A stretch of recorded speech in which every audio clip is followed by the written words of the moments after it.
வணக்கம். நான் உங்கள் கோடங்கி. நடிகர் விஜயினுடைய அந்த கட்சி, அந்த பரப்புரை, அந்த கரூர் சம்பவம், இது எல்லாத்தையுமே நம்ம இப்பவும் இல்லை, எப்பவும் இல்லை, வரலாற்றில் மறக்க முடியாத ஒரு நிகழ்வாக, ஒரு கொடூர சம்பவமாக, ஒரு அப்பாவிகள் 41 பேர், அதுவும் குழந்தைகளோடு சேர்ந்து பெண்கள்லாம், கர்ப்பிணி பெண் உட்பட 41 பேருடைய அந்த மரணம் வரலாற்றில் மிக கொடூரமான கருப்பு நாளாக பதியப்பட்டிருக்கு. அந்த விஷயத்தை யாரும் அவ்வளோ சீக்கிரத்தில் மறந்துடவே முடியாது. ஆனால் அது குறித்து தானே எந்த விதமான குற்ற உணர்ச்சி கொஞ்சம் கூட இல்லாம நடிகர் விஜய் இருக்காருன்னு தொடர்ந்து எல்லாரும் பேசிக்கிட்டு இருக்காங்க. நம்மளும் அதை நிறைய விஷயங்கள்ல சொல்லியிருக்கிறோம், நிறைய பேசியிருக்கிறோம். பேசி பேசி ரொம்ப அலுத்து போச்சு. நம்ம சேனல்ல நம்ம அதை பத்தி பேசவே இல்லை. இப்ப ஏன் சொல்ல வரோம், இப்ப ஏன் பேச வந்திருக்கோம்னா, இடையில ரொம்ப நாளா நான் பேசல. நான் சொன்னது காரணம் படப்பிடிப்பு ஒரு விஷயம். நான் அது படத்தை இயக்கிட்டு இருக்கிறதுனால, நான் அந்த வேலைகளில் கொஞ்சம் இருந்ததுனால உங்களை சந்திக்க முடியலன்னு சொன்னேன். இப்ப நேற்றைக்கு ஒரு வீடியோ போட்டிருந்தேன். நேற்று அந்த தேசிய தலைவர் சம்பந்தமான ஒரு வீடியோ போட்டிருந்தேன். இப்போ இன்னைக்கு இந்த வீடியோவுடைய சாராம்சம் என்ன அப்படின்னா, அந்த 41 மரணங்கள் தொடர்பாக எஸ்ஐடி, நீதிமன்றம் உத்தரவிட்ட எஸ்ஐடி கூட வேணாம், அந்த ஸ்பெஷல் இன்வெஸ்டிகேஷன் இது கூட வேண்டாம், தனிநபர் ஆணையம் வேணாம் அப்படின்னு சொல்லி பயங்கரமா கொந்தளிச்ச தாவேகாவும், அதற்கு ஒத்துழைன அதிமுகவும் போலியாக கையெழுத்து போட்டு, ஒரு மனைவியை இறந்து போன விஷயத்துல புருஷங்கிட்டே தெரியாம நான் அரசு வேலை வாங்கி தரேன், உங்க பையனுக்கு அரசு வேலை, உங்களுக்கு நிதி உதவி அதிகமாக வாங்கி தரேன்னு சொல்லி ஒருத்தர்கிட்ட கையெழுத்து, போலி கையெழுத்து, திருட்டு கையெழுத்து வாங்கிட்டு போய் உச்சநீதிமன்றத்தில் சிபிஐ வேணும்னு சொல்லி கேட்டதாக ஒரு போலி வழக்கு ஒன்று. அப்புறம் அப்பாவே கிடையாது, 8 வருஷத்துக்கு முன்னாடி விட்டுட்டு போன அந்த கேரக்டர், அந்த கேரக்டருடைய மனைவி கிட்ட அவங்க கிட்ட அவங்களுக்கே தெரியாம ஒரு கையெழுத்தை போட்டு, அப்பா இவங்க இல்ல, அப்பா, அதாவது அவர் தான் அப்பா, ஆனா 8 வருஷத்துக்கு முன்னாடி குழந்தை சிறு வயதிலேயே விட்டுட்டு ஓடி போயிட்டாரு. அவர்கிட்ட ஏதோ சொல்லி வச்சு அவர் போய் நீதிமன்றத்தில் எனக்கு சிபிஐ என் பையனுடைய பலியானதுக்கு நியாயம் கிடைக்கணும், சிபிஐ விசாரணை பண்ணாதான் நியாயம் சரியா கிடைக்கும் சொல்லி 2 வழக்கு கேட்ட, 2 வழக்குகளுமே போலி வழக்கு, 2 வழக்குகளுமே பொய் வழக்கு. அவங்க சம்பந்தப்பட்டவர்களுக்கு தெரியாமல் பின்னாளி வேலை செஞ்ச அதிமுக பகிரங்கமாக பச்சை எடப்பாடிக்கு தேவையில்லாத ஆணி இது. எதுக்கு இவ்வளவு கேவலமா அவர் சப்போர்ட் பண்றாரு, எவ்வளவு சப்போர்ட் பண்ணி அதனால அசிங்கப்பட்டிருக்காருன்னு தெரியல. இதெல்லாம் வச்சுக்கிட்டு சிபிஐ விசாரணைக்கு உச்சநீதிமன்றமும் உத்தரவு போட்டுருச்சு. என்ன ஏதுலாம் விசாரிக்கவே இல்லை, கேட்டாங்க உடனே கொடுத்துட்டாங்க. மற்ற எல்லா வழக்குகளை விட இந்த வழக்குல அவ்வளவு தீவிரம் காட்டுது உச்சநீதிமன்றம். என்ன காரணம்னு பாக்குற நீங்களே முடிவு பண்ணிக்கங்க. இது இல்லாம அஜித்குமார் மரணம் தொடர்பான இந்த காவல்துறை அடிச்சே கொண்ட அஜித்குமார் மரணம் தொடர்பான விஷயத்துல சிபிஐ விசாரணை வேணும்னு சிபிஐ விசாரணைக்கு உத்தரவிட்ட முதலமைச்சர் நீங்க சிபிஐ விசாரணைக்கு போலாம், எனக்கு ஒன்றும் சிக்கல் இல்லை, என் காவல்துறை அந்த விஷயத்த பண்ணிச்சுன்னு சாரி கேட்ட விஷயத்துல கூட நம்ம ஆதவ அர்ஜுனவா இருக்கட்டும், நம்ம விஜயா இருக்கட்டும், எல்லாருமே என்ன சொன்னாங்கன்னா, ஏன் நீங்க சிறப்பு புலனாய்வு குழு போடல, சிபிஐ பின்னாடி ஏன் ஒளிறீங்க, சிபிஐன்றது பாஜகவுடைய கைப்பாவை ஏவல்னா அப்படின்லாம் பயங்கரமா பேசினாங்க. இப்ப இவங்க போய் அங்கதான் ஒளிஞ்சுக்கிட்டு இருக்காங்க. சரி, இதை பேசி புளிச்சிருச்சுங்க. இப்போ இந்த சிபிஐ விசாரணைக்கு உத்தரவிட்ட பிறகு இந்த சிபிஐ இப்போது எஃப்ஐஆரை இன்னைக்கு தாக்கல் பண்ணியிருக்காங்க. முதற்கட்ட ஒரு விசாரணை அறிக்கை தாக்கல் ஆயிருக்கு. இந்த அறிக்கையில் என்ன இருக்குன்றது வெளிப்படையா இன்னும் வரல. ஆனால் என்ன நினைச்சாங்க தாவேகா தரப்பு அப்படின்னா, சிபிஐக்கு போட்ட பிறகு தலைமறைவா இருந்த புசி ஆனந்தா இருக்கட்டும், நிர்மல்குமாரா இருக்கட்டும், ஆதவ அர்ஜுனவா இருக்கட்டும், இன்னும் பல பேர், எந்த வழக்கிலுமே பேரே இல்லாத ராஜ்மோகன் கூட ஓடி ஒளிஞ்சிருந்தாரு, எங்கேயும் வரவே இல்லை. ஸோ இந்த கும்பல் எல்லாமே சிபிஐ விசாரணை ஓகேன்னு சொன்ன உடனே அப்படியே உள்ள இருந்து பங்கர்ல இருந்து பதுங்கி கிடந்த பதுங்குழியில இருந்து வெளியில வந்துட்டாங்க. வெளியில வந்தவொடனே பாத்தியா நீதி வெல்லும்னு டிவிக்கு அப்படியே அதிகாரப்பூர்வ பக்கத்துல போய், என்ன நீதி வெல்லும், என்ன வழக்கண்ண நீதி வெல்லும், கொலகார நீ 41 பேரை கொண்டிருக்க, உன் பஸ்ஸை கொண்டு போய் நெரிச்சு சாகடிச்சிருக்க, இன்னும் இந்த விசாரணை முடியவே இல்லை, நீ இன்னும் தீர்ப்புல நீ குற்றவாளியா கொலகாரனா இல்லையான்றது இனிமேதான் தெரிய வரும், அதுக்குள்ள நீதி வெல்லும்னு நீ போட்டு தப்பிக்க பாக்குற. அதை நான் விஜய் தான் குறிப்பிட்டு சொல்றேன். ஏன்னா இந்த விஜய்க்கு தான் சூடு சொரணை இருக்கா இல்லையான்னு தெரியல, சாப்பாட்டுல உப்பு போட்டு சாப்பிட்றாரான்னு தெரியல. மானம் சூடு சொரணை ஏதா இருக்கிறவன், மனித ஜென்மமா இருக்கிறவனுக்கு இரக்கம் கொஞ்சமாவது இருக்கும். பட் இந்த எதுவுமே விஜய்க்கு இல்லைன்றது தொடர்ந்து அவர் செய்யற செயல்கள் மூலமா வெளிப்படையா தெரியுது. நீ என்ன பெரிய அப்பாட்டுக்கு நடிகன் தானே நீ.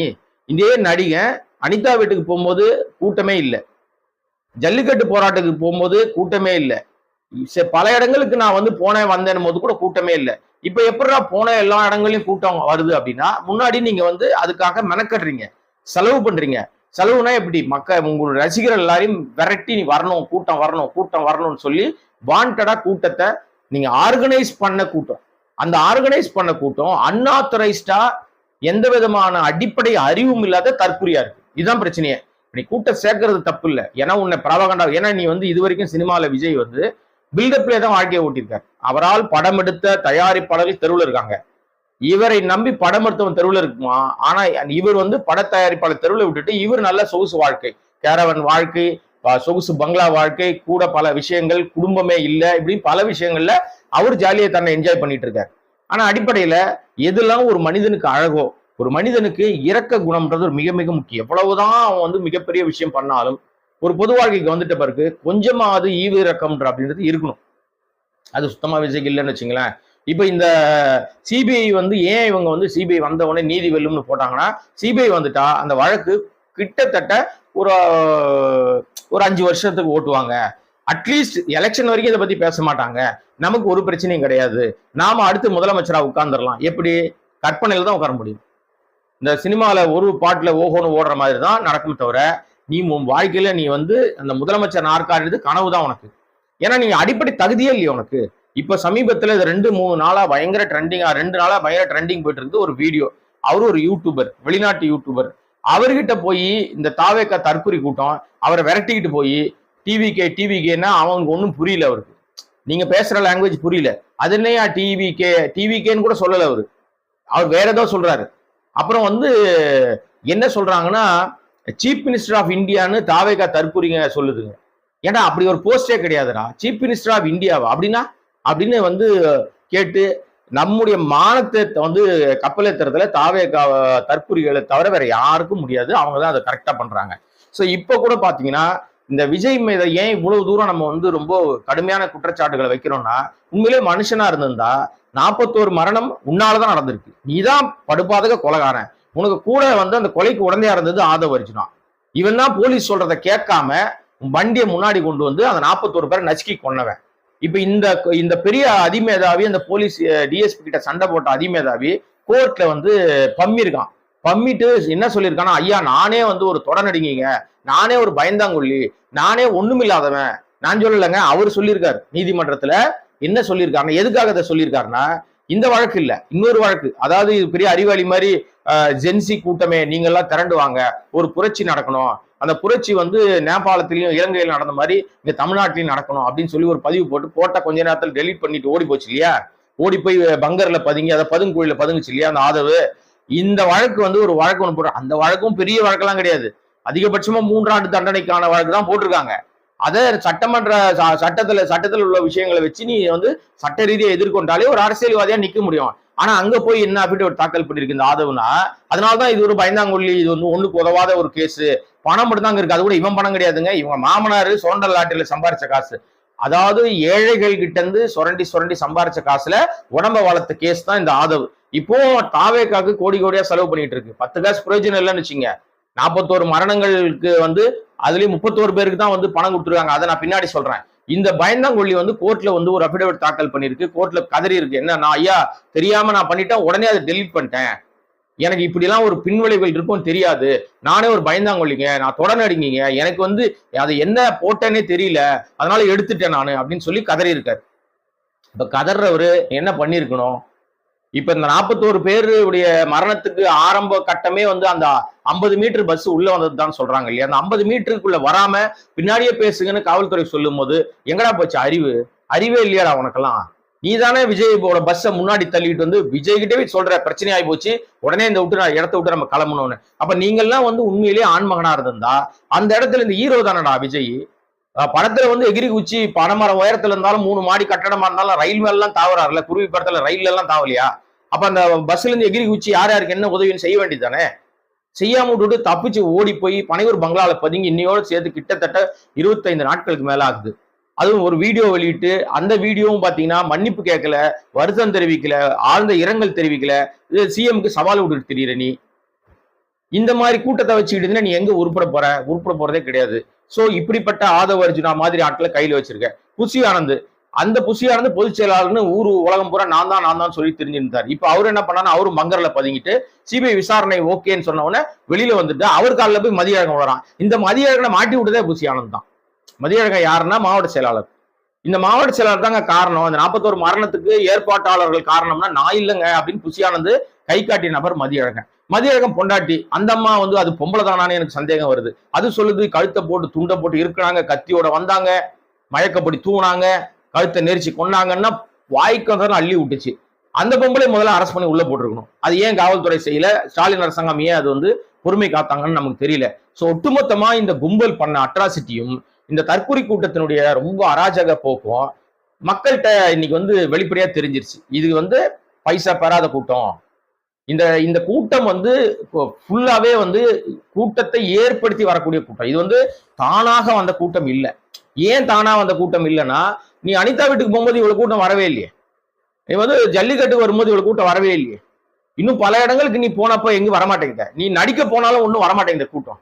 உன்னை தேடி வந்தாங்கன்னா ஒரு குறிப்பிட்ட அந்த இடத்துல இருக்கிறவங்க வேடிக்கை பார்க்க வருவான். ஏன்னா நடிக, அதுவும் பில்டப் பண்ணியே வாழ்க்கை ஓட்டுற நடிகை நீ. அதனால உனக்கு ஒரு கூட்டம் வருது. மற்ற ஊர்கள்ல இருந்து மற்ற மாவட்டங்கள்ல இருந்து வராங்கன்னு சொன்னா அது எல்லாமே ஏற்படுத்துற கூட்டம். இவங்க கூடவே இருக்கிற ஒரு தம்பி ஒருத்தர் இருக்காரு ஜெகதீஷ்னு. இப்ப அவரும் பல ஊடகங்கள்ல அடிபட்டு இருக்காரு. எல்லாரும் எல்லார பத்தி பேசினாங்க. அந்த ஜெகதீஷை பத்தி யாருமே பேசல. ஜெகதீஷ் தான் அந்த கேரவானுக்குள்ள இருந்தவர். ஆதவர்ஜினாவுக்கு கூட பெரிய அனுமதி அங்க கிடையாது. அவர் கூட நினைச்ச உடனே போய் விஜய் பார்த்துட முடியாது. விஜய நேரடியா டக்குன்னு போய் பார்க்கிற ஒரே சக்தி படைத்த ஒரே நபர் ஜெகதீஷ் தான். இந்த ஜெகதீஷ் யாருன்னா அவர் நடிகைகளுடைய மேனேஜர். இவர் தான் விஜய்க்கு ஆஸ்தான எல்லா வேலைகளும் செய்யறவர். நீங்க புரிஞ்சுக்க வேண்டியதுதான். சோ இப்படிப்பட்ட ஜெகதீஷ் தான் இன்னைக்கு ஊடகங்கள்ல சிக்கியிருக்காரு. அந்த கேரவேன்ல யாரா இருந்த எனக்கு தெரியாதுங்க. ஆனா ஊடகங்கள் பூரா என்ன சொல்லுது, பல பிரபலமான ஊடகங்கள் அந்த கேரவேனுக்குள்ள அவரோடு வந்து நிறைய பேர் இருந்தாங்க. அவங்க எல்லாரும் எங்கே மாட்டிக்க போறாங்கன்றதுனாலதான் கேரவன் எடுத்துட்டு அவசர அவசரமா அவர் வந்து கிளம்பி ஓடி போனாரு. இப்ப இந்த 41 பேருடைய மரணத்துல நான் 20 லட்ச ரூபாய் கொடுக்குறேன்னு அறிவிச்சாரு இல்லையா? அது எல்லாம் சிபிஐ விசாரணையில வெளியில வரும்னு வச்சுங்களேன். வெளியில வருமா வராதா? சிபிஐ வந்து இனிமே பாஜகவுடைய கைப்பாவி அவங்க வந்து கைப்பற்றி கூட்டணிக்கு வான்னு கூப்பிடுறதோ இல்ல ஏதோ ஒரு மிரட்டுறதோ. அதிமுகவுடைய தலைமையகம் ராயப்பேட்டை லாய்ட்ஸ் ரோட்ல தான் இருந்துச்சு. ரொம்ப வருஷமா அங்கதான் இருந்துச்சு. எம்ஜிஆர் உருவாக்குனது. எம்ஜிஆர் அந்த இடத்த வந்து கட்டி காப்பாத்தி, அம்மையார் ஜெயலலிதா வந்து அதை வந்து காப்பாத்தி, ஜேன் சண்டை வந்தப்ப கூட கரெக்டா அதை ஃபாலோ பண்ணி அந்த கட்சியை வந்து உருவாக்கி 45 லட்சம் பேர் இருந்ததை அது அப்படியே வந்து 1.5 கோடி மக்கள் அதாவது தொண்டர்களாக மாத்தி கொடுத்துட்டு ஜெயலலிதாவும் மரணம் அடைஞ்சிட்டாங்க. அதன் பிற்பாடு எடப்பாடி கையில வந்த பிறகு இப்ப லாய்ட்ஸ் ரோட்ல இருந்த தலைமை அலுவலகம் வந்து அங்க ஒரு பிரான்ச் அலுவலகமா மாறி போச்சு. ஹெட் குவார்டர் வந்து எங்க அதிமுக ஹெட் குவார்டர் எங்க போயிடுச்சுன்னா டெல்லிக்கு போயிடுச்சு. ஹெட் குவார்டர்ல தீர்மானிக்கிற சக்தியா வந்து அமித்ஷாவும் மோடியும் மாறிட்டாங்க. அமித்ஷா சொல்றதான் எடப்பாடிக்கு கேட்க முடியும். அந்த மாதிரி ஆயிடுச்சு இப்ப அதிமுக. அதே நிலைமைதான் இப்ப தாவே. பனையூர்ல தான் பங்களா இருக்கு. பனையூர் பங்களா தான் ஆபீஸ் யாருக்கு? தாவேக்காக்கும் விஜய்க்கும். ஆனா இப்போ அது வந்து ஹெட் குவார்டர்னு சொல்லிக்கிறாங்கல்ல, தலைமை அலுவலகம். நீங்க பாத்தீங்கன்னா தெரியும், போர்டு வச்சிருப்பாங்க உள்ள. வெளியே கூட வைக்க மாட்டாங்க போர்டு, உள்ள வச்சிருக்காங்கல்ல. அந்த போர்டுல தலைமை அலுவலகம். வெளியே போய் கூட சிலைக்கு மாலை போட்டு கூட அங்க ரூம்குள்ளே வச்சிருக்காங்க. 4-5 சிலை வச்சிருக்காங்க. அது கொள்கை தலைவர்கள் சொல்லிப்பாங்க. ஆனா அதெல்லாம் பண்ண மாட்டாரு. தூங்கி ஏஞ்சி 12 மணி 2 மணி தான் வந்து மாலை போடுவாரு வச்சுங்களேன். அது என்ன எவ்வளவோ பண்ணிட்டு போறாரு. இனிமே அந்த தலைமை அலுவலகம்ன்றதை எடுத்துட்டு தலைமை பிரான்ச் அலுவலகம்னு வச்சுக்கணும். ஏன்னா இன்னைக்கு தலைமை அலுவலகம்ன்ற அந்த டிசைடிங் அத்தாரிட்டி ஃபேக்டர் வந்து எங்க போயிடுச்சுன்னா டெல்லிக்கு போயிடுச்சு. எப்படி அதிமுகவுடைய தலைமை டிசைடிங் அத்தாரிட்டி அந்த எல்லாமே எங்க வந்து எடப்பாடி கையிலயும், எடப்பாடி கையில இருந்து நம்ம அமித்ஷா கையில மாறிச்சோ, அது மாதிரி இனிமே வந்து விஜய் கையில எதுவும் கிடையாது. விஜய இனிமே இயக்க போறது யாருன்னா ஒண்ணு அமித்ஷாவா இருக்கணும், இல்ல மோடியா இருக்கணும். அமித்ஷா தான் மேக்சிமம். அவர் சொல்றதா இனிமே இவர் கேட்டாகணும். கேட்கலன்னா சிபிஐ இருக்கவே இருக்கு சிபிஐ. 41 பேர் மரணத்துக்கு யாரா A1 அக்யூஸ்ட் அப்படின்னா A1 அக்யூஸ்ட் இவரை மாத்திட்டாங்கன்னா கொலைகேஸ். கூட்டத்தை தன்னை பார்க்க வந்து தன்னால் ஒரு நெரிசல் ஏற்பட்டு மரணங்களுக்கு தார்மீக பொறுப்பேற்க வேண்டிய இடத்தான் விஜய் இருக்காரு. தார்மீக பொறுப்பேற்கணும். அரசியல் இது வந்து விபத்தை விபத்தாக கூட சொல்வதற்கு தயங்கி செத்தவன் என்னால செத்தாலும் பரவாயில்ல, ஆனா அந்த சாவை வந்து நான் யார் மேல போடுவேன்னா ஆளுங்கட்சி மேல பழிய போட்டுட்டு நான் எஸ்கேப் ஆகி நல்லவனா காட்டிப்பேன்னு சொல்லி ஓடி போய் பங்கர்ல ஒளிஞ்ச விஜய் ஹீரோன்னு சொன்னா எப்படி ஏத்துக்க முடியும்? நீ வில்லனா இருக்க கூட தகுதி இல்லையே. வில்லனுக்கு கூட ஒரு அழகு இருக்கு, வில்லனுக்கு கூட ஒரு வீரம் இருக்கு சினிமாவை பொறுத்த வரைக்கும். ஏன்னா ஒரு சினிமான்றதுனால சொல்ல வரேன் நான். சினிமால ஹீரோக்கு எப்படி ஒரு இலக்கணம் இருக்கு, ஒரு வீரம் இருக்கோ, அதே வீரம் ஈக்குவலா ஒரு ஹீரோ ஜெயிக்கணும்னா வில்லன் வந்து அவனை விட பலசாலியா இருக்கணும், அவனை விட ரொம்ப ஒரு முரட்டு நபரா இருக்கணும். அப்பதான் அது வந்து ஈக்குவலா இருக்கும். அவனை மோதி ஜெயிச்சாதான் ஹீரோயிசம் வந்து வெளிப்படும். அப்ப வில்லனா இருக்க கூட விஜய்க்கு தகுதி இல்லை. விஜய் எதுக்குமே லாய்க்கு இல்லாத ஒரு நபராக இருக்கிறதுனால தான் இன்னைக்கு வந்து தாவேக்கா தற்கொலை கூட்டம்னு சொல்லி கேவலப்பட்டு நிக்குது. உனக்கு எதுக்கு அரசியல் ஆசை? நீ என்ன செஞ்சுட்ட இது வரைக்கும்? நீ நடிச்சு இத்தனை படம் பண்ணிருக்க. இத்தனை படம் பண்ண பிறகு இந்த சினிமாவுக்கு நீ என்ன முன்னால என்ன நடந்திருக்கு? அஜித் குமார் பண்ணியிருக்காரு. அவர்கிட்ட வேலை பார்க்கறவங்களா வீடு கொடுத்துருக்காரு. கண்ணுக்கு தெரியாம அவரோட அறக்கட்டளை வச்சு எல்லா விதமான உதவிகள் அவர் கவனத்துக்கு மட்டும் ஒரு விஷயம் போயிடுச்சுன்னா அவர் தொடர்ந்து நிறைய விஷயம் பண்றாரு. நம்மளே நிறைய சொல்லியிருக்கிறோம். ரஜினிகாந்த் அவர் சூப்பர் ஸ்டார்னு அடைமொழி அவருக்கு கொடுத்த பிறகு அன்னையில இருந்து இன்னைக்கு வரைக்கும் சூப்பர் ஸ்டாராவே இருக்காரு. அவரும் அரசியல் கட்சி ஆரம்பிக்கலான்னு வந்தாரு. அவரு சூழல் எல்லாம் இருந்துச்சு, நான் அரசியலுக்கு வரப்போறேன், நான் வந்து நல்லது பண்ண போறேன்னு நினைச்சாரு. ஆனால் அப்பதான் அவருக்கு வந்து சில விஷயங்களை உண்மைகள் புரியும். ஏன்னா எல்லாருக்கும் உண்மை தெரியும்ல. அந்த உண்மை தெரிஞ்ச பிறகு பார்த்தாரு, நம்மளை பயன்படுத்தி நம்முடைய தொண்டர்களை தப்பா வந்து வழிநடத்தி அவர்கள் நம்மளால பாதிக்கப்படக்கூடாது. தொண்டன் பாதிச்சான்னா எனக்கு அது சங்கடம், என் ரசிகன் என்னால பாதிக்கப்படக்கூடாதுன்னு மிக நேர்மையா நேர்த்தியா அவர் வந்து அரசியலை வேணான்னு சொல்லி அழகா ஒதுங்கிட்டார். இன்னும் அவருடைய வேலையை பார்த்துட்டு இருக்காரு. அவர் கவனத்துக்கு போற ஆட்களுக்கு உதவிகள் செஞ்சுட்டு இருக்காரு. அதனாலதான் அவர் இன்னும் சூப்பர் ஸ்டாராவே இருக்காரு. அந்த எந்த அடிப்படை பண்புகளோ அடிப்படை அறிவோ இல்லாத ஒரு விஜய் உடனே முதலமைச்சர் நாற்காலில் உட்காந்து வந்து நாட்டுக்கு நல்லது செய்ய போறேன்னா, நீ முதல்ல உன் வீட்டுக்கும் நல்லது செய்யல, உன் குடும்பத்துக்கு நல்லது செய்யல, உன்னை சார்ந்திருக்கிற தொழிலாளர்களாக சினிமா துறைக்கு நீ இது வரைக்கும் எதுவும் பண்ணதே இல்லை. ஒத்த ரூபாய் உன் பைசா கொடுத்ததே கிடையாது யாருக்குமே. எந்த விதத்திலையும் நீ வந்து ஒரு நன்மையோ நன்கொடையோ கொடுத்ததே கிடையாது. அப்புறம் இலங்கை போரா அந்த போர் பிரச்சனை நடக்கும் போது கூட 500 ரூபாய் கொடுத்த பெரிய மாவீரன் கொடையாளி தான் நம்ம விஜய். வெறும் 500 ரூபாய். அந்த காலகட்டத்தில் சிம்பு கூட 2 லட்சம் கொடுத்தாரு. சிம்பு சிலம்பரசனே 2 லட்சம் கொடுத்தாரு. நீ பெரிய நடிகர்னு சொன்னா 500 ரூபாய் தான் கொடுத்தாரு. இதுதான் உனக்கு லட்சணம். அது பூரா எல்லாம் இணையம் பூரா இருக்குங்க அந்த லட்சணம்லாம். இப்ப அந்த 39 பேருடைய அந்த பணம், அந்த 41 பேருக்கு கொடுக்கப்பட்ட அறிவிக்கப்பட்ட 20 லட்சத்துல 31 பேருக்கு மட்டும் தான் கொடுத்துருக்காங்க. ஏன் அந்த 2 பேருக்கு கொடுக்கல அப்படின்னா, இப்ப வரைக்கும் போய் சேரல அந்த 2 பேருக்கு. அந்த 2 பேர் யாருன்னா, அந்த 2 பேரும் வந்து இவர் சிபிஐ விசாரணை கேட்டது தப்பு, எங்க நாலேஜ் இல்லாம சிபிஐ விசாரணைக்கு போயிருக்கு, நாங்க அப்படி கேட்கவே இல்லைன்னு சொல்லி விஜய் தரப்புக்கு நெருக்கடி. விஜய் தரப்புடைய அந்த போலி பிம்பத்தை உடைச்சவங்க அந்த 2 பேரும். அந்த குழந்தையினுடைய அம்மாவும் அந்த மனைவி இறந்து போன அந்த கணவர் சொன்னார், அந்த 2 பேரும் இது தப்புங்க, சுப்ரீம் கோர்ட்ல நாங்க எங்க வாதமே இல்லை, நாங்க வழக்கு போடலன்னு சொன்ன உடனே நமக்கு எதிராக இவங்க திரும்பிட்டாங்கன்னு சொல்லி அந்த 2 பேருக்கு மட்டும் 20 லட்சம் கொடுக்காம நிப்பாட்டினிய. நீ மனுஷனா? நீ என்னடா ஜென்மோ? நீ மனுஷனா? நீ இதை விட உனக்கு என்ன? நீ கோடி கோடியா சொத்து வச்சிருக்க, பணம் வச்சிருக்க, நான் பெரிய நல்லது பண்ண, உன்னால் செத்தவங்க, உன்னை வேடிக்கை பார்க்க வந்து செத்தவங்க குடும்பத்துக்கு 20 லட்சம் அறிவித்த 20 லட்சத்தை கொடுக்க உனக்கு துப்பு இல்லை. அதுக்கு என்ன பதில் சொல்றாங்க தெரியுமா? என்ன விளக்கம் சொல்றாங்கன்னா, அவங்களுடைய ஆவணங்கள்லாம் தப்பா இருக்கு, அவங்களுடைய ஆவணங்களை இன்னும் நாங்க வெரிஃபை பண்ணி. என்ன 25 நாளா வெரிஃபை பண்றீங்களா? அப்ப எப்படி மத்த 39 பேருக்கு கொண்டு போயிடுச்சு? அதுல ஒரு சிலர் சொன்னாங்க, நான் பட்டியலினத்தை சேர்ந்தவங்க, என்கிட்ட வீடியோ கால்ல விஜய் பேசவே இல்லை, ஒருவேளை நான் பட்டியலினம்னு பேசாம விட்டுட்டாரான்னு குற்றம் சாட்டினவங்க கூட இப்ப புகழ்ந்து தள்ளுறாங்க. ஒரு தாயை பார்த்தேன், அது தாயே கிடையாது, ஒரு பேய். அது சொல்லுது, என் புள்ள செத்தா பரவாயில்லங்க, அதான் விஜய் இருக்காருல்ல, எனக்கு 20 லட்சம் வந்துருச்சு இல்ல, எனக்கு கொடுத்துட்டாரு இல்ல அவரு. அப்ப உன் புள்ள செத்தது 20 லட்சத்துக்கு தான் பெருமா? ஒரு உயிர் என்பது அப்ப அவ்வளவுதானா? பணத்துக்காக நீ என்ன ஒண்ணா பேசுவீங்களா? நீ தாயா? நீ என்ன ஜென்மண்டா நீங்கெல்லாம்? பணத்துக்காக விலை போற விஷயம் இருக்குல்ல. இப்ப இந்த நேரத்தில் தான் பல பல உதாரணங்கள், நிறைய விஷயங்கள் சொல்ல முடியும். நம்ம வந்து பத்மினி வழக்கு உங்க எல்லாருக்குமே தெரியும். அந்த பத்மினியினுடைய கேஸ்ல ஒரு அட்ராசிட்டி, வீரப்பனுடைய அந்த தேடுதல் வேட்டை, அந்த டைம் அதுக்கு முன்னாடி நடந்த ஒரு விஷயம். அதுல வந்து ரொம்ப கொடூரமாக வன்புணர்வு செய்யப்பட்டு பயங்கரமா பாதிக்கப்பட்டவங்க தான் பத்மினி. அவங்க கிட்ட வந்து பேரம் பேசினாங்க. அந்த வழக்கு ஆயிடுச்சு, கம்ப்ளைண்ட் ஆயிடுச்சு, விசாரணை போயிட்டு இருக்கும்போது இந்த வழக்கை வாபஸ் வாங்கிக்கிங்க, உங்களுக்கு நாங்க பணம் கொடுக்குறோம், நீங்க கேட்கிற பணத்தை கொடுக்குறோம், வாபஸ் வாங்கிட்டீங்கன்னா அதுக்கப்புறம் சரியாயிடும், நாங்க பணத்தை வச்சு நீங்க வந்து வாழ்ந்துங்க அப்படின்னு சொல்லிட்டு. ஆனா அவங்க வந்து கடைசி வரைக்கும் வாங்கவே இல்லை பணத்தை. ஆனால் அந்த வழக்கு நடந்து குற்றம் சாட்டப்பட்ட அனைவருக்குமே கடுமையான தண்டனை விதிக்கப்பட்டுச்சு.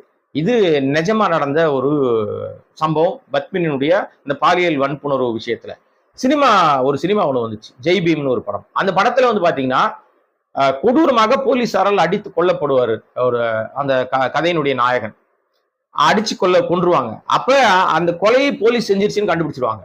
வழக்கு வந்து நீதிமன்றத்துல ஏபிஎஸ் கார்பஸ் மனு போட்டுருவாங்க, ஆட்கொணர்வு மனு போட்டுருவாங்க. அப்ப அந்த பெண்மணி கிட்ட போலீஸ் காவல்துறை உயரதிகாரியே பேரம் பேசுவார், அம்மா நீ இந்த கேஸை வாபஸ் வாங்கிடு, உனக்கு தேவையான பணத்தை நான் அவங்க கிட்ட இருந்து வாங்கி தரேன், உன் பிள்ளைங்க 2 பிள்ளைங்களை வச்சிருக்க, இன்னொரு குழந்தை வேற பிறக்க போகுது, அந்த அம்மா கர்ப்பிணியா இருப்பாங்க, பிறக்க போகுது, அதனால இந்த பணத்தை வச்சுக்கிட்டு நீ வந்து உன்னுடைய எதிர்காலத்தை நீ பார்த்துக்கோன்னு சொல்லும் போது அந்த பெண்மணி சொல்வதாக ஒரு வசனம் வரும், ஐயா நீங்க கொடுக்குற பணம் வந்து எனக்கு ஓகேங்க, பணத்தை வாங்கிடுவேன், வாங்கிட்டு நான் வசதியா இருப்பேன், பசங்கள்லாம் இப்ப குழந்தைங்களா இருக்கு, வளர்ந்த பிறகு அம்மா இந்த பணம் எல்லாம் ஏதுன்னு கேட்டா, உங்க அப்பனை கொன்னாங்கல்ல, உங்க அப்பனை கொன்னவங்க இந்த பணம் கொடுத்தாங்க, அதை வச்சுதான் இப்ப நம்ம சாப்பிடுறோம் அப்படின்னு சொன்னா எப்படி இருக்குமோ அப்படித்தாங்க இருக்கும், அதனால எனக்கு இந்த பணம் வேணாம்னு சொல்லுவாங்க. எவ்வளவு மோசமான, எவ்வளவு கொடூரமான அந்த வார்த்தை வந்து உங்களுக்கு எல்லாம் சூடு சொன்னீங்க இல்லையா?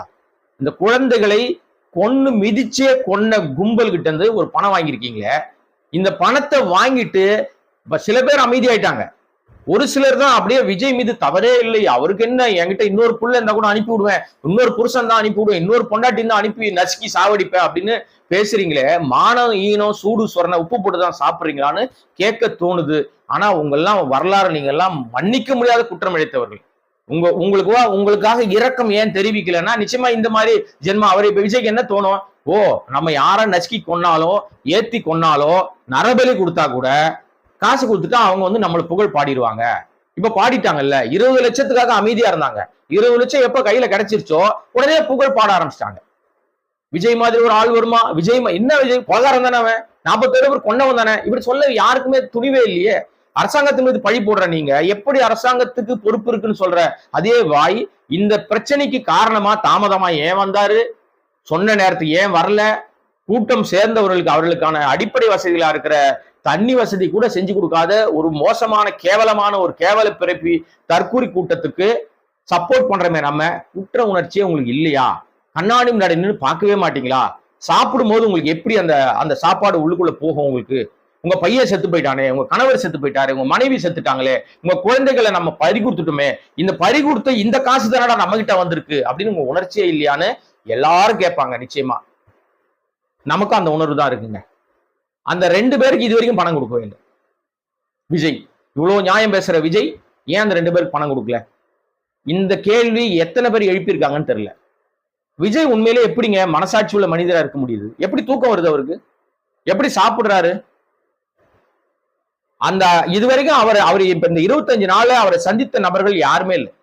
இப்ப ஊடகங்கள்ல சொல்றதெல்லாம் நம்பாதீங்க. இப்ப கூட சொல்றாங்க யாரோ போய் ஒருத்தர் பேசிட்டு இருந்தார், பல மணி நேரம் பேசினா, இதெல்லாம் யாரையும் அவர் சந்திக்கிற திட்டமே இல்லை.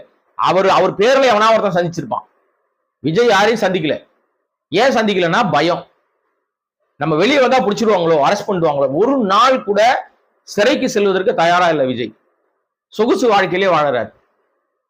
கடைசியா கரூர்ல மரணங்கள் வந்த பிறகு அவர் போய் தஞ்சம் அடைஞ்ச இடம் அவங்க அப்பா தான். நம்ம அடிக்கடி சொல்லுவோம், எஸ்ஐசி கிட்ட போங்க, உங்க அப்பாட்ட போங்க, அப்பா பேச்சு கேட்டீங்கன்னா உருப்பிடுவீங்கன்னு சொல்லுவோம். கடைசியில இப்ப அவங்க அப்பாட்ட தான் போயிருக்காரு. ஆனா அவர் மீது எனக்கு வருத்தம் இருக்கு. அவரும் விஜய தப்பா இப்ப கைட் பண்ண ஆரம்பிச்சார். பரவாயில்லடா தம்பி, பாத்துக்கலாம்டா, 41 பேர் செத்தது ஒன்றும் தப்பு இல்லடா அப்படின்ற மாதிரி அவர் சொல்லி கொடுத்த மாதிரி தான் இவருடைய பேச்சுக்கள்லாம் இருக்கு. என்ன பண்ணிருக்கணும், அப்பாவா இருக்கிறவரு மண்டையிலே கொட்டி மரியாதை இரங்கல் தெரிவி, ஆழ்ந்த இரங்கல்னு சொல்லி வருத்தத்தை பதிவு பண்ணு, இன்னும் நீ சவால் விட்டுன்னு தெரியாதுன்னு சொல்லி 2 செவுட்ல அற விட்டுருக்கணும். அதான் அப்பா. ஆனா அது அவர் செய்யவே இல்லை. இவன் இன்னும் வந்து சவடால் பேசிக்கிட்டு வாயு ஜாலம் வீசிக்கிட்டு இன்னும் வந்து நீ பஞ்ச் டயலாக் பேசிட்டு திரியிறானா அதை வேடிக்கை பார்த்துட்டு இருக்காருன்னா அவரு என்ன ஆக மொத்தம் ஒட்டுமொத்தமா இந்த கரூர் சம்பவத்துல சிபிஐ கிடப்பில போட்டுருவாங்க இந்த வழக்கை. இனிமே இந்த வழக்கு இப்போதைக்கு மேல வராது, நாமெல்லாம் எந்த பிரச்சனையும் இல்லாம இருப்போம்னு நினைத்த தாவேக்காக பெரிய அதிர்ச்சியாக சிபிஐ வந்து அவசரமாக முதற்கட்ட ஒரு விசாரணை அறிக்கையை நீங்க எஃப்ஐஆரை தாக்கல் பண்ணியிருக்காங்க. அதுல என்ன இருக்குன்றதை விரைவில் வெளியில வந்துடும். அது சம்பந்தமாக நம்ம அப்புறம் பேசுவோம். என் வருத்தமான விஷயம், நீ காசு கொடுத்து அறிவிச்ச அந்த 39 பேருக்கு எப்படி நீ பணம் போய் அக்கௌண்ட்ல சேர்ந்துச்சோ அதே மாதிரி சூடு சோரணை இருக்கிற நபராக இருந்தால் கொஞ்சமாவது உனக்கு ஈவிரக்கம் இருக்கும் என்று சொன்னால் விஜய் அவர்களே தயவு செய்து அந்த விடுபட்ட 2 பேருக்குடைய அக்கௌண்ட்லயும் அந்த 20 லட்சத்தை கொடுத்துருங்க. அப்பதான் கொஞ்சமாவது உங்களுக்கு மனசாட்சி இருக்குன்னு நம்ப முடியும். நீ நாட்ட ஆளாம போ, என்ன இழவனா எடுத்துட்டு போ, ஆனா உனக்கெல்லாம் அந்த வாய்ப்பெல்லாம் நிச்சயமா கிடைக்க வாய்ப்பே இல்லை. கனவுல மட்டும்தான் நீ அந்த இடத்துக்கு வர முடியும். ஆனாலும் அறிவித்தபடி அவர்களுக்கு கொடுப்பதுதான் மரியாதைக்குரிய மனிதராக இருப்பதற்கான அழகு. உனக்கு மரியாதை கிடையாது, இருந்தாலும் சொல்ல வேண்டியது பத்திரிகையாளர் என்னுடைய கடமை, நான் சொல்றேன். அதனால தாவேக்கா தற்கூரி ரசிகர்களே இன்னும் தொண்டரா மாறலன்னா தயவு செய்து இந்த கட்சி கரை ஏறாது. இது பல ஓட்டை ஆகி போச்சு, இது நடுக்கடல தத்தளிச்சுக்கிட்டு இருக்கு, இது இன்னொரு கயிறு கட்டி இழுத்துட்டு போறதுக்கு தான் இன்னொரு போட்டு வருது, அதுவும் ஒரு போட்டு தான், அதுவும் நமக்கு வந்து நம்மை காப்பாற்றுகிற கப்பலாக இருக்க வாய்ப்பு இல்லை. அதனால தயவு செய்து நீங்க வந்து ப்ராப்பரா தமிழ்நாட்டை பொறுத்த வரைக்கும் 2 சின்னத்துக்கு தான் எப்பவுமே போட்டி இருக்கும், இரட்டலைக்கும் உதயசூரியனுக்கும் தான். இப்போ இரட்டலைன்றது 2 இலையா பிச்சுக்கிட்டாங்க. ஆனா அது என்ன நடக்கும்னு தெரியல, பொறுத்திருப்போம். தேர்தலுக்குள்ள இன்னும் என்னென்ன மாற்றங்கள் வரும், என்னென்ன பிரச்சனை வரும், இந்த விஜய் இன்னொன்னு என்னென்ன பண்ண போறாரு, அதுக்குள்ள விஜய் இனிமே அங்க போறாரு, இங்க போறாரு, ஹெலிகாப்டர்ல போறாரு, அப்படி போறாரு, இப்படி கைட்ட போறாருன்றாங்க. பூரா பில்டப்லயே வாழ்க்கை ஓட்டுறவருடைய முகத்திரையும் அவருடைய பிம்பமும் மாய கோட்டையும் உடைஞ்சு நொறுங்கிருச்சு கரூர் சம்பவத்துல. கரூர் சம்பவத்துக்கு பிறகு அவர் வந்து மண் குதிரையாகி விட்டாரு. அவரை நம்பி ஏறினவங்க எல்லாம் ஆத்துல போறவங்க எல்லாம் கரைஞ்சுதான் போறாங்க. விஜயும் மண் குதிரை அப்படின்றத சொல்லிட்டு மீண்டும் உங்களை சந்திக்கிறேன். நன்றி, வணக்கம். வீடியோ உங்களுக்கு பிடிச்சிருந்தா ப்ளீஸ் லைக் அண்ட் ஷேர் பண்ணுங்க. மறக்காம எங்க சேனலை சப்ஸ்கிரைபும் பண்ணுங்க.